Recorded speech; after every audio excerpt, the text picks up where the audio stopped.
हाय, आपके साथ मैं हूँ Surabhi Sharma. India TV YouTube channel subscribe करिए, बेल आइकन दबाएं। वहीं खुद तालिबान की हुकूमत को चैलेंज मिल रहा है। पंजशीर की आजाद घाटी ने ऐलान कर दिया है कि वो खून के आखिरी कतरे तक तालिबान से लड़ते रहेंगे।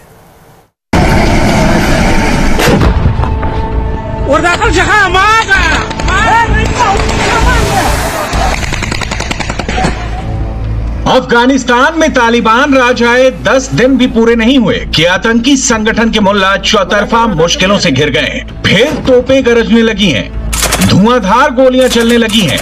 बागियों की घाटी पंजशीर ने तो साफ कह दिया है कि मर जाएंगे मगर तालिबान राज कबूल नहीं करेंगे।